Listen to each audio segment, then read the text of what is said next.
0500353663 UP BJJ UT Kota Pangkal Pinang, Kepulauan Bangka Belitung. Surat kuasa yang bertanda tangan di bawah ini.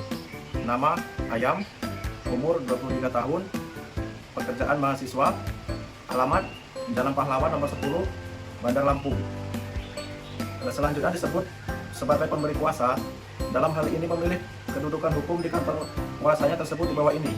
Dengan ini memberikan kuasa dengan hak substitusi dan retensi kepada Ari Hanggara, sarjana hukum yang beralamat di Law Office Bersama Keadilan, yang beralamat di Jalan Kantor Gubernur, Bukit Intan, Bangka Belitung.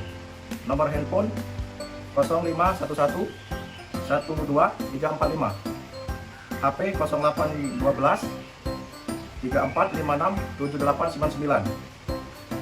Khusus untuk dan atas nama pemberi kuasa bertindak sebagai penasihat hukum terhadap perkara Ayam, melakukan tindak hukum sebagai tersangka dalam perkara tindak pidana pembunuhan terhadap Bebek yang terjadi pada hari Rabu tanggal 2 Februari 2024 di Indekos korban yang saat ini ditangani oleh penyidik Polres Metro Lampung. Untuk itu, penerima kuasa baik sendiri dan atau bersama-sama diberi hak dan wewenang. 1.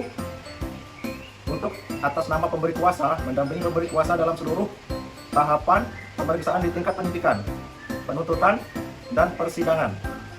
2. Mengajukan pembelaan, saksi atau bukti yang meringankan. 3. Mengajukan upaya hukum seperti banding, kasasi, dan peninjauan kembali atau PK apabila diperlukan. 4. Melakukan sebagai tindakan hukum lain yang dipandang perlu demi kepentingan hukum pemberi kuasa. Demikian surat kuasa ini dibuat dengan sebenarnya untuk digunakan sebagai mestinya. Berita acara pemeriksaan BAP tersangka. Apakah saudara mengetahui alasan saudara diperiksa? Ya, saya mengetahui saya diperiksa karena diduga telah melakukan pembunuhan terhadap teman saya sendiri bernama Bebek, mahasiswa Universitas Bumi, di kamar kos korban pada hari Rabu tanggal 2 Februari 2024. Baik, ceritakan kronologi kejadian tersebut. Pada hari Rabu tanggal 2 Februari 2024 sekitar pukul 19.00 waktu Indonesia Barat, saya datang ke kos korban untuk berkunjung seperti biasa. Kami sempat berbicara ringan di kamar kos korban. Saat itu saya sudah membawa pisau lipat yang saya simpan di saku celana. Ketika hendak kami pulang, saya tiba-tiba mengeluarkan pisau dan menusukkan ke tubuh korban. Korban sempat melawan dengan menggigit tangan saya, namun saya terus menusuk bagian leher dan dada korban sehingga tidak bergerak lagi. Setelah itu saya panik, lalu saya membungkus jasad korban menggunakan plastik besar dan spray kasur, kemudian menaburi pengawet dan wangian agar tidak cepat membusuk. Baik, dari mana saudara mendapatkan alat untuk membunuh korban tersebut? Pisau lipat itu milik saya sendiri, sudah lama saya beli di toko daring online shop. Biasanya saya simpan di dalam jok motor dan pada hari kejadian saya sengaja membawanya ke kos korban. Baik, apa motif saudara melakukan pembunuhan tersebut? Saya merasa iri dengan korban yang dianggap lebih sukses dan punya banyak barang mahal. Sementara saya kesulitan ekonomi, saya juga terlilit hutang, pinjam online, dan menunggak uang kos. Saat itu saya emosi dan tidak bisa menahan rasa iri. Akhirnya saya nekat melakukan hal tersebut. Apa saudara lakukan setelah korban meninggal dunia?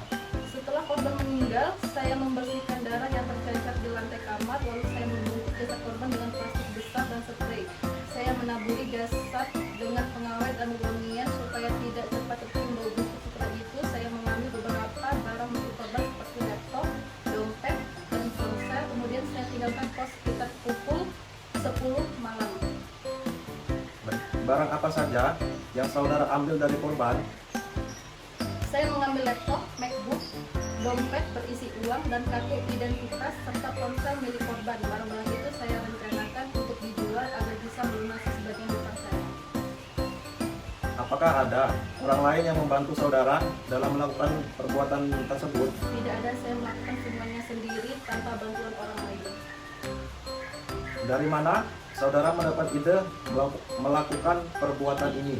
Saya mendapatkan ide itu setelah saya menonton serial Narcos di Netflix yang menampilkan adegan pembunuhan dan cara penyembunyian mayat. Saya merasa terinspirasi dan mencoba menirunya dalam kondisi tertekan karena masalah ekonomi. Bagaimana reaksi korban saat saudara menusuknya? Korban sempat kaget dan berusaha menangkis. Ia menggigit tangan saya dan berteriak minta tolong, tapi saya terus menusuk leher dan dada korban hingga dia tidak bergerak lagi. Surat dakwaan.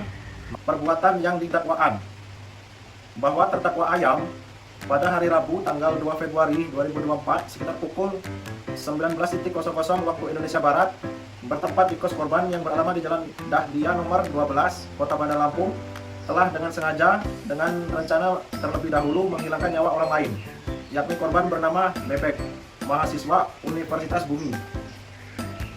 Adapun rangkaian perbuatan terdakwa adalah sebagai berikut. 1. Pada hari dan waktu tersebut, terdakwa datang ke kamar kos korban dengan alasan berkunjung seperti biasa. 2. Terdakwa telah membawa sebilah pisau lipat yang sebelumnya disiapkan dan disimpan di saku celananya. 3. Setelah berbincang-bincang, terdakwa secara tiba-tiba mengeluarkan pisau lipat tersebut dan menusuknya ke tubuh korban, tepatnya di bagian dada dan leher. 4. Korban sempat melakukan perlawanan dengan menggigit tangan terdakwa, namun terdakwa tetap melanjutkan perbuatannya hingga korban meninggal dunia di tempat. 5. Setelah korban meninggal, terdakwa memukul jasad korban dengan plastik besar atau spray kasur, serta menaburi pengawet dan pewangi untuk mengurangi bau busuk. 6. Selanjutnya, terdakwa mengambil barang-barang milik korban berupa 1 unit laptop, MacBook, dompet berisi uang tunai, dan kartu identitas, serta telepon genggam milik korban, yang kemudian akan dijual guna melunasi hutang terdakwa. Surat eksepsi atau nota keberatan. Dasar eksepsi. Keberatan formil. 1. Dakwaan tidak jelas dan kabur atau obscure libel. Jaksa penuntut umum mendakwa terdakwa dengan pasal 340 KUHP tentang pembunuhan berencana. Namun uraian dalam surat dakwaan tidak menunjukkan secara tegas adanya rencana yang matang sebelum pembunuhan dilakukan. 2. Dakwaan tidak menyebut adanya tentang waktu yang cukup antara niat membunuh dengan pelaksanaan perbuatan. Padahal unsur ini merupakan elemen esensial pasal 340 KUHP. Oleh karenanya, dakwaan bersifat kabur dan tidak memenuhi syarat formil penyusunan surat dakwaan. 3. Dalam dakwaan hanya disebut sebagai terdakwa menyimpan pisau lipat di jok motor dan terinspirasi film Narcos di Netflix tanpa ada keterangan kapan dan bagaimana perencanaan itu dilakukan, sebagaimana diisyaratkan pasal 143 ayat 2 huruf B KU KUHP. Surat dakwaan kabur. 2. Identitas barang bukti tidak jelas. Dalam dakwaan tersebut disebut adanya barang bukti berupa laptop, MacBook, dompet, dan ponsel yang diambil terdakwa.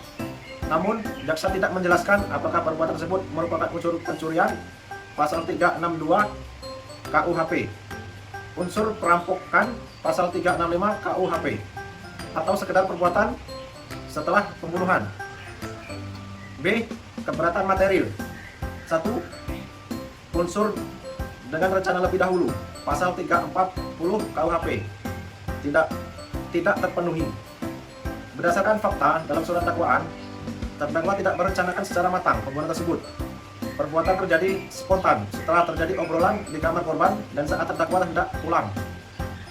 Menyimpan pisau di motor tidak dapat secara otomatis diartikan sebagai persiapan pembunuhan, sebab tidak ada bukti bahwa pisau tersebut dibawa dengan niat membunuh korban.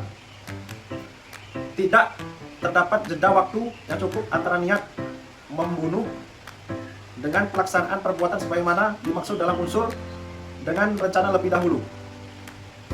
Berdasarkan uraian tersebut, perbuatan terdakwa lebih tepat dikualifikasikan sebagai pasal 338 KUHP, pembunuhan biasa, bukan pasal 340 KUHP, pembunuhan berencana. 2. Motif iri dan ekonomi bukan bukti perencanaan. Jaksa penuntut umum mendalilkan bahwa terdakwa memiliki motif iri terhadap korban dan terlilit hutang. Akan tetapi, motif bukanlah bukti perencanaan, melainkan hanya latar belakang psikologi secara melakukan tindak pidana. Dalam pasal 340 KUHP, yang harus dibuktikan adalah adanya tindak nyata berupa perencanaan, bukan sekedar motif. Dalam pasal 340 KUHP, yang harus dibuktikan adalah adanya tindakan nyata berupa perencanaan, bukan sekedar motif. Tidak ada saksi yang menyatakan adanya pertengkaran atau rencana pembunuhan sebelumnya. Berdasarkan keterangan saksi di kos, hubungan antara korban dan terdakwa selama ini baik-baik saja dan tidak ada tanda-tanda permusuhan. Fakta ini justru memperkuat bahwa tidak ada perencanaan atau niat membunuh yang sudah direncanakan sebelumnya. Amar putusan sela mengingat pasal 143 ayat 2 huruf A dan B KUHP serta ketentuan hukum secara pidana lain yang berlaku. Mengadili 1. Menolak eksepsi atau nota keberatan yang diajukan oleh penasihat hukum terdakwa untuk seluruhnya. 2. Menyatakan surat dakwaan jaksa penuntut umum nomor registrasi perkara PDM 45/Romawi 2/2024 Pengadilan Negeri Bandar Lampung telah memenuhi syarat formil dan material sebagai dimaksud pasal 143 ayat 2 KUHP. 3. Menetapkan bahwa pemeriksaan perkara pidana atas nama terdakwa Ayam dilanjutkan dengan pemeriksaan pokok perkara. 4. Memerintahkan jaksa penuntut umum untuk menghadirkan saksi-saksi dan barang bukti dalam persidangan selanjutnya. 5. Membebankan biaya perkara dalam putusan akhir. Barang bukti yang ditemukan di tempat kejadian perkara adalah pisau lipat yang digunakan pelaku untuk menekan korban. Barang-barang milik korban yang diambil pelaku berupa laptop, MacBook, dompet, dan ponsel. Barang bukti lain yang berupa pembungkus jasad korban, plastik besar, spray, kasur, pengawet, dan wewangian yang menunjukkan upaya pelaku agar jasad korban tidak cepat membusuk. Cara mengkonversinya menjadi alat bukti meliputi 1. Pengumpulan barang bukti secara sah dan tercatat dalam penyidikan oleh penyidik Polres Metro Lampung. 2. Pemeliharaan barang bukti agar tidak rusak atau hilang, misalnya penyimpanan yang aman. 3. Pengujian dan pemeriksaan barang bukti melalui forensik atau ahli yang relevan untuk menguatkan keterkaitan barang tersebut dengan tindak pidana. 4. Pengesahan barang bukti tersebut di persidangan sebagai alat bukti yang sah dengan menghadirkan saksi yang mengamankan dan memeriksa barang bukti serta hasil pemeriksaan forensik. 5. Barang bukti yang menunjukkan adanya tindak pidana dan keterlibatan pelaku akan menjadi alat bukti utama dalam pembuktian perkara. Surat tuntutan. Berdasarkan uraian di atas, jaksa penuntut umum memohon kepada Majelis Hakim Pengadilan Negeri Bandar Lampung untuk menjatuhkan putusan. 1. Menyatakan terdakwa Ayam terbukti secara sah dan meyakinkan bersalah melakukan tindak pidana pembunuhan berencana sebagai diatur dan diancam dalam pasal 340 KUHP. 2. Menjatuhkan pidana terhadap terdakwa Ayam berupa pidana penjara selama seumur hidup